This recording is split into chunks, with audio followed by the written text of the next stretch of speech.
Okay, I'm just going to go through some things here to help you get going on if you're using R and RStudio to get at least one of the assignments done. I think the rest of them you could look at the other videos and just build on this, but I thought I needed to go from just pretty much scratch on just one of these.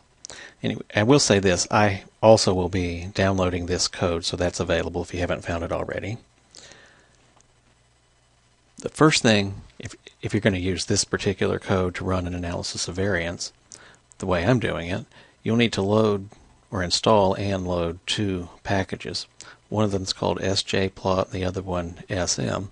If you look over here under packages, all the packages that you have are listed over here. I've already installed those. You probably haven't. If you haven't, just go to install packages, and for example on the sjplot, sj, you can see there's sjplot right there, and then I can separate with a comma or a space and put sm and just select that, then install, and it'll take it a few seconds, but that'll install it for you. Clear this out so I'm starting back at scratch and you can see everything. Now I'm going to read a file called goals, and it's a CSV file, and I have it saved on my desktop, so I'll have to go up here to session and set my working directory, session, set working directory, choose directory, and I'm going to select desktop and select folder. If you put it somewhere else, you'd select a different folder. Click this Y equals read CSV goals. It's going to show me up here in the window up here that it's read it. And you can see there it is. There are 220 observations of two variables. Then I'm going to attach that. Important statement. If you're not going to, well, there's more than one way to do it. The easiest way is just for you is going to be attach Y. Now this says for method, as factor method, and box plot, score by method. Well, those are not the names of the variables in my data set. So to find those, I'm going to go up to the console window. Your windows may be reversed, so you may have to go names, Y. Of course, you could have just written these down already, but I have number and goal. So number is the number of ideas listed, and goal is the type of goal that they have. So goal is my categorical variable that I'm using as a predictor, and number is the response variable. I want to know how many items were. So what I'm going to do is I'm going to say find method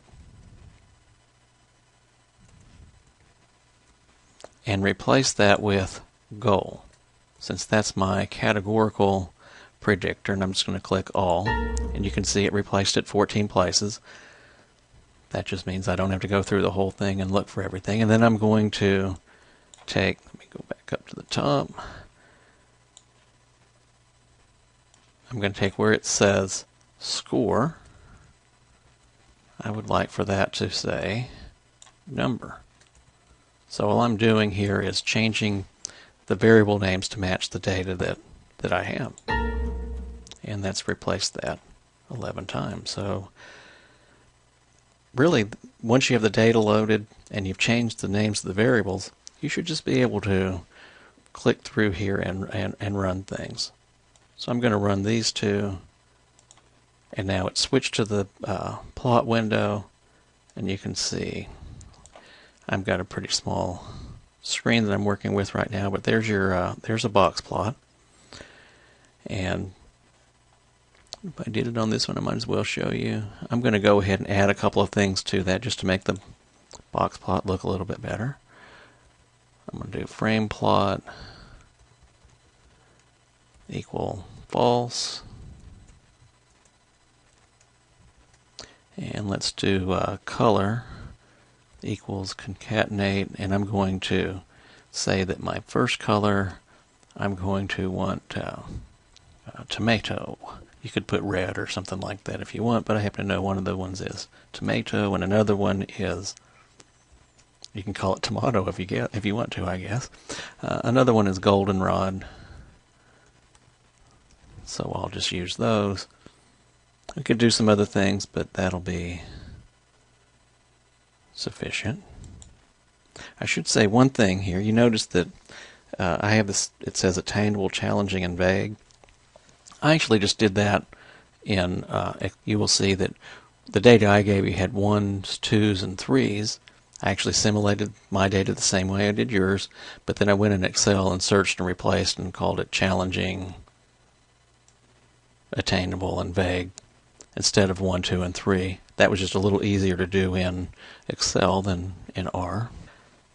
So that'll give you your box plot. You'll need to export that, and I would just copy to clipboard, copy, and then just go plug that into, paste that into a Word document in the normal way. Thought I actually had more than that on here, so actually I'm going to add some more things to this. Because you want to have titles and that kind of stuff. This is actually kind of good. You can see how I go through while doing this. Main, I want to have a main title, and we're going to put box plot listed by goal statement.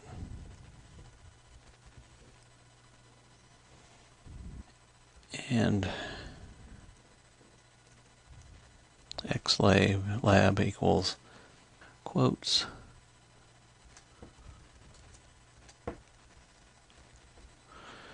And let's see how this all works out. Got that. I might want to, actually I can do another thing here. I can say for the main, I want this to be called figure 1. And there we have all of that. And of course you can make it bigger and that by dragging back and forth there. But then again, just export, copy it.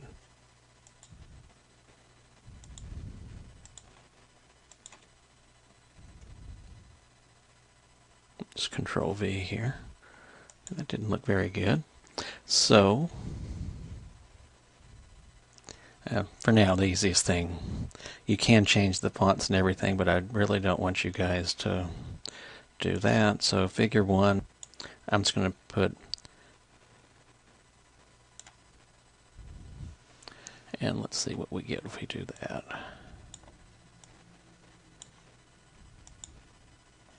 I bet that'll show up just fine.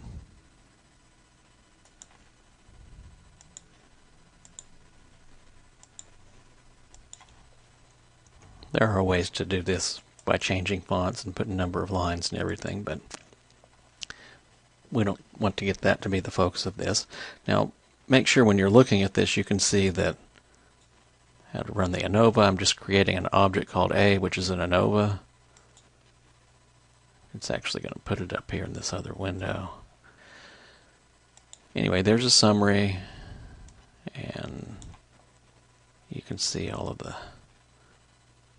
there's your source table with, that's treatment as goal, and residuals is the same thing as error. There's your degrees of freedom, sums of squares, mean squares, F value, and then the P value down here at the bottom. And you could just type those into a table that you make. And then this apply stuff is just going to get me the length is the sample size, mean is the mean, and then SD is standard deviation of number by goal. So I'm just going to run those, and you can see those, and you can type those into a table. Don't include all of those decimals. And this is how I did that density plot on there. You can see there I have that, and you can look on the PowerPoint to see how I interpreted those. And I have this set up also to add a legend. And the way I have it set up is you'll run it, and then you just go over and click in here where you want it. And there it will be. You can make that come out, practice with that a couple of times if you need to. Then, this SJ plot, actually I'm using it to make a table.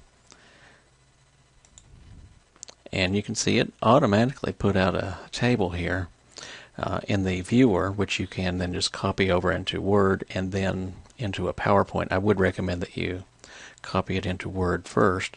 So start at the bottom right, copy that, or highlight it, right click, copy, and then you can go into a Word document and Control V.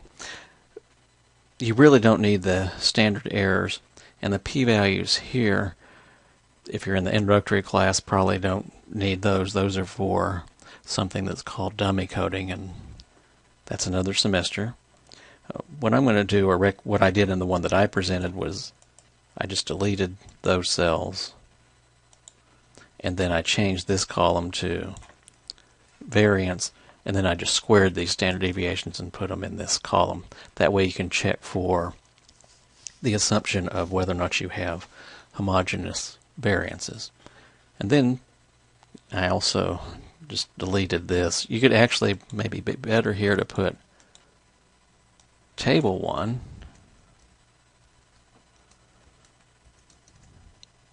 and I'll just put descriptive statistics,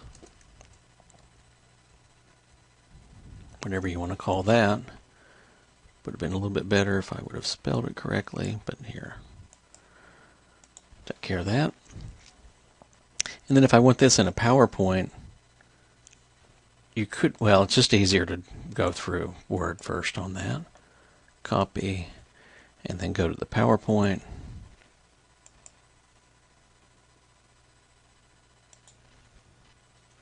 I didn't think so. I'm going to go to the next slide, and what you want to do is change this to, change that layout to blank, right click, paste, and that came out a lot better.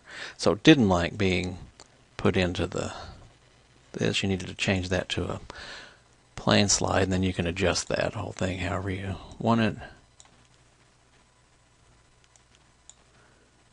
Move it around, and then insert over here and put you some text.